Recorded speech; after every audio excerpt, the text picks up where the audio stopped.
Hey. Hello, everybody. All right. Episode 227. Yeah. Hello. I'm your Yes. cult leader. I mean, spiritual leader. And I'm your breath Neither of those. exercise None leader. of those. Did I'm know your you can breath survive just by exercise breathing? leader. The foundations of your cult are just breathe. Just breathe. Honestly, it's probably the best cult out there then. Let go of You your know- voice a little. Just listen. Just let go of your voice a little. Breathe a little bit more. You've got to learn to breathe. If you have a Bane impression from 2013's The Dark That's Knight right, it's Rises, me, that works as well. 2013's Bane. As Is it many, weird we have that a I- room in our cult that's just a bunch of people doing Bane impressions who love and remember that movie and want it to be and take the place as the finale of Batman as it was intended. Is it weird I've only seen the first two of that three? I never saw the last one. You've never seen Right. the fire rise, brother? The only movie that we allow anyone to watch in our cult is Dark Knight Rises, the third Batman movie, because it implies the first two movies. You don't need to see them. Right. It's also Perfect perfect for your threequel. 2013 cult that you want to have a compound for. Yeah, that he's going to Listen. make for his cult compound. Listen, it's a good year, 2013. We don't need We're a anything cult. past that year. But we're already past it, baby. We're here. Yeah, dude, I hate to break it to you. We are 12 years past that. Not in my compound. Yeah, right. Okay. Reality is what you make of it, I guess. That's a perfect segue into my topic for this minisode, which is, do you guys know what a glitch in the Matrix is? In like popular parlance. Obviously, Yeah. obviously, if you've seen the Matrix, you can kind of guess what a glitch in the Matrix is. But I'm gonna have Dude, people Mathis, born I'm after gonna the have- Matrix 1 came out are 25. they were actually born into the Matrix, and Oh, I'm yeah. going to Mhm, I'm gonna put this definition from 5 years ago on Reddit from the user Jaysman for Mathis to read, just for everybody else to understand what a glitch in Okay. the Matrix is. In the movie The Matrix, the concept is that humans are living in a software simulation of reality. The simulation is called the Matrix. This software glitches sometimes and creates visuals that seem odd or unexplainable. A lot of people believe this concept in the movie feels true. Some in a lighthearted manner, others are pretty deep into the theory. No judgment from me. I love the theory, but don't really take anything seriously. So in our reality, not the movie, when we see something such as all the cars around us are red, or 3 people standing at a bar are wearing the same shirt, or 2 people walk by with matching dogs, we'll say, whoa, I just saw a glitch in the Matrix. I hope this explains it clearly. If anyone wants to correct me or go further in depth, I'm down. Have a good day. Does that pretty much jive for you guys? Yeah, that's Sure. it. Yeah, yeah. Okay, so this is not a normal like mystery, but this is a clip, and we got to include this clip in the notes because you got to see the clip. It's just crazy. This is off our sports.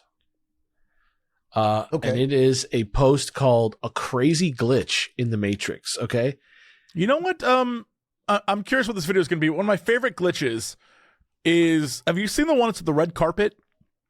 what is Where it? it's like it's a red carpet footage, and I'm not sure what actress it is, but someone walks behind them and straight up vanishes. It's clearly a matter of perspective, Right. but the way the video looks, it just looks like someone is in the shot and then moves behind a person and then just never comes out the other side. Freaking Oh, huh. so I've bizarre. seen so many things like that before. It's crazy.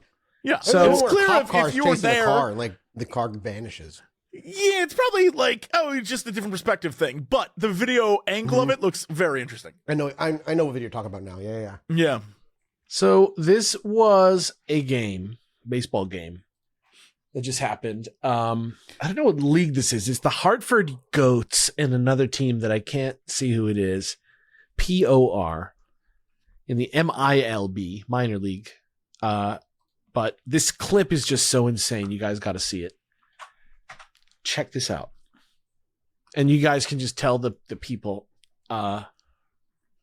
Okay. what's happening. And there's also if Jesse wants to read the text of this post. Okay. Sure. It's two different games. Oh wait. Same game, Same game. same inning, same amount of ins and outs, The same uniforms pitch, are wrong. same play, same count. Yeah. But the uniforms are red in the bottom one. The players are different too. This is 2 shots from one baseball game. Oh yeah, that's top of the 4th, bottom of the 4th. Different at bats, but the plays are in motion, identical. It's like it's crazy. Both batters hit the ball right into left field down along the line. The third baseman comes out to catch the ball, but it pops up off of their shoe, each of them, back to a fielder in the back who catches it and then throws it to first base. And both times it's an out. Yeah, and not only that, it's the same out. Yeah. Same ball strike ratio. 83 miles an hour, same both pitches. 83 mile per hour hit. A 1 count, yep.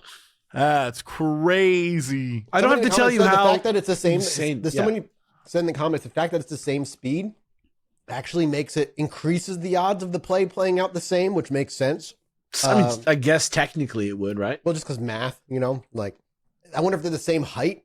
Like, I would be curious, like, the heights of all of them, too. It also might be, like, a really cool example of just when you professionally program your body to play a sport and react in certain ways when you see certain stimuli happening in the sport you're playing, how much of that is just automatic moving because you're a professional baseball player. So you're expected to react in certain ways and you've trained your body to react in certain ways. So insane. Hartford Yard Goats and the Portland Sea Dogs, minor league baseball. Hell yeah, dude. I mean, I don't know what's going on in minor league baseball, but if there's like glitches in the matrix and teams that sound like they were named by like to be blitzball teams, I'm ready to go. It is. Well, it's still even like explaining it, like, though, the odds of it happening are still so fucking small. I can't imagine. Yeah, like that's one of the craziest things I've ever seen. There's a guy who does a fascinating breakdown where he's like, it's actually really crazy. And he goes, for the guys batting, swinging 1 centimeter up and down would have sent the ball in a very different angle, very different height. Swinging a couple milliseconds before or after would have sent the ball in a different direction. A little angle change would have sent it in a different direction. They had 360 degrees to send that ball, and they sent it the exact same place. Hitting the ball a little bit stronger or lighter would have also changed the direction. For the guy pitching, throwing the ball at different speeds would have caused the ball to take different paths. Throwing the ball at different curves would have caused the ball to take different paths. They both threw the ball at the exact same speed, exact same curve. The first guy trying to catch it, they failed to catch the ball, which is already rare enough. Then by failing to catch it, the dude behind them catches it, which is already rare. For the guys who actually caught the ball, they caught it mostly in the same way. They both had to throw the ball to first base. They both succeeded in eliminating the guy to run to first base. Then, from just the state of the game, it was the same inning, as we discussed. It had both teams had no players waiting on base. Both teams, both times it happened, it was 3-3 when happened. It's just like he just keeps listing them, and it's just very, very rare that this is insane. It really is one of the craziest things I've ever seen. It's like a universal wink. Like, hey man, how you doing? It feels like literally like a cutscene played at this point or something. Yeah. It does feel video game-y in that when you find that one thing in a game, you can kind of replicate it and cheese it over and over and over again. Yeah. And it has that same vibe to it. But I will say, there are some times when stuff clicks and the universe comes together. Like, when I played, like kiddie baseball back in the day, like 8th grade or whatever, I'll never forget. I went up against one of my friend's little brothers, and I don't know what it was. I was never a good baseball player. I couldn't hit the ball to save my life.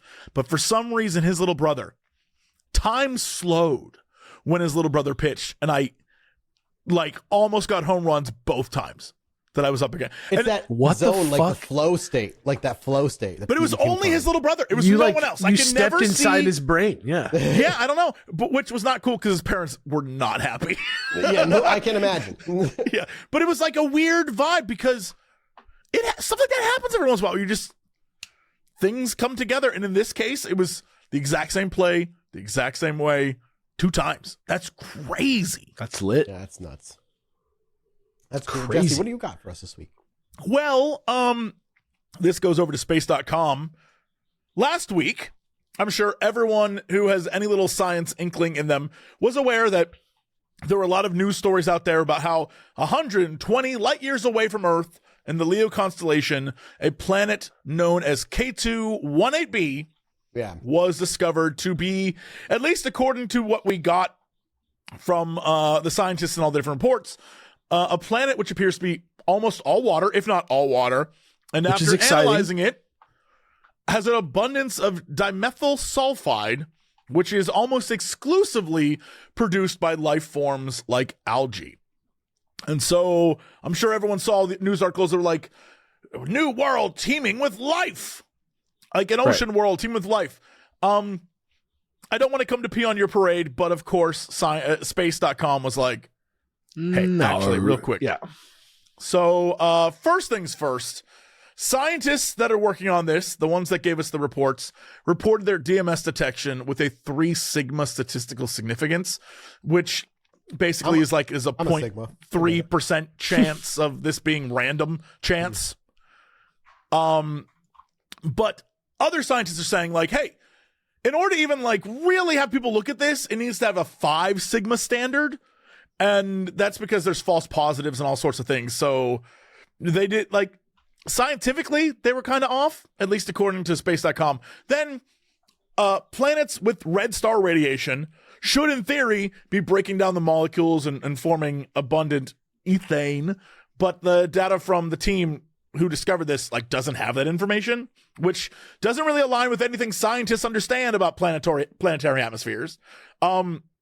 Also, the planet appears to be too close to their star based on how planets work. Also, we can't even really see the planet. All we can do is deduce based off models and data.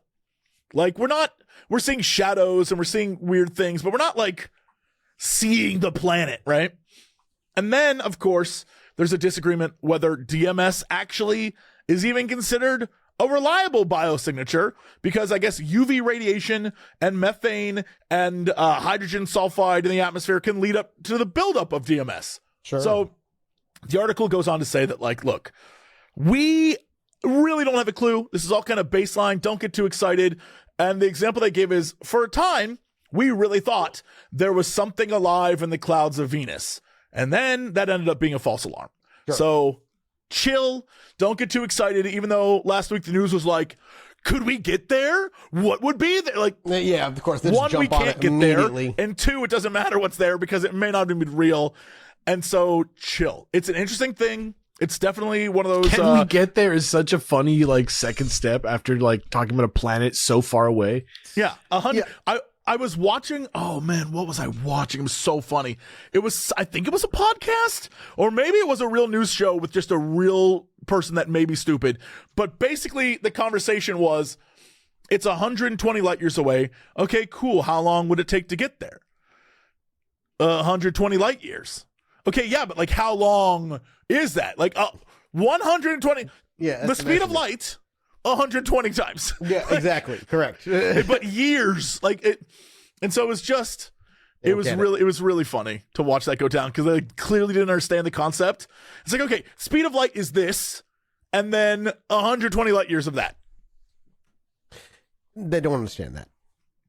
That's because sometimes it's like when you try to explain a billion to people. Like, people get the concept of a light year, they get the concept of a billion, but when you try to break it down, they're like, oh my God, that's huge. You're like, that's what it is. Yeah, that's it's the big. problem. I also have something that happened this past week that kind of got headlines in the science world, but is not as like exciting as people are making it out to be. Scientists have observed for the very first time quantum rain. I don't even know what that is. Exactly. Out in the quantum mixtures lab of the National Institute of Optics, a team of researchers from the University of Florence and the European Laboratory of Nonlinear Spectroscopy observed the phenomenon of capillary instability in an unconventional liquid, an ultra-dilute quantum gas. This result has important implications for the understanding and manipulation of new forms of matter. Basically, what they ended up doing was they took 2 elements and put them in a light tube, and initially the molecules of each one of them didn't react to each other, and then they hyper react and like attracted each other like H2O to create water, how they're hyper attracted to each other, and that's what creates water. And it created initially a cigar shaped teardrop that stretched and stretched and stretched until it got too thin, and then it split into 2 and then 3. And And it says in atomic gases cooled to temperatures close to absolute zero, atoms lose their individuality and obey the laws of quantum mechanics. These systems, under certain conditions, behave like liquids, although they remain in the gaseous phase. For some years now, scientists have been able, by precisely controlling the interatomic interactions, to create self-bound liquid-like droplets from ultra-cold gases. These small clusters of atoms, stabilized by quantum effects, share properties with classical liquid drops. By means of imaging and optical manipulation techniques, the experimental team led by Alessia Bercianti studied the dynamical evolution of a single quantum droplet created by an ultra-cold mixture of potassium and rubidium atoms. Those are the two that they put in the light tube. The droplet released in an optical waveguide elongates, forming a filament which, above a critical length, breaks up into smaller droplets. The number of sub-droplets is proportional to the length of the filament at the breaking time. By combining experiments and numerical simulations, it was possible to describe the breakup dynamics of a quantum droplet in terms of capillary instability. It sounds like they made a cool quantum gas that acted like a liquid, is basically what it's getting at. I don't know what that implies. They said it's for studying of the fourth states of matter, but I don't know what that means. But it sounds cool, and it's not the kind of rain that falls from Hideo Kojima games. The kind that makes you old? Yeah, the kind that makes you old. Yeah. It sounds like it's a word that you would have, that he would use in one of his games, though, like quantum rain. That's like basically what it is, bro. Yeah, I mean, you're right. Yeah, kind of in a way. Yeah, just found it interesting because I don't really know. Quantum mechanics keep moving forward, and I don't really know what it means, but it seems really cool. Fundamentally, I believe that I misunderstand quantum mechanics. Sure, like I feel like I'm like basically just doing like comic books understanding of it or something like that. But just like the notion of what you're saying is just some of them like crazy as shit. It feels the most like, discovering a new realm of anything that's happening right now, and it's just really crazy.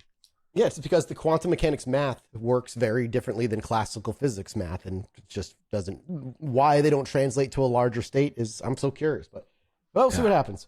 That's it for us, everybody, here at the Minisode at patreon.com/ChilluminatiPod. Some scientific updates for you. We'll be back next week with another one. We'll appreciate you. We love you. Goodbye. Bye. Bye.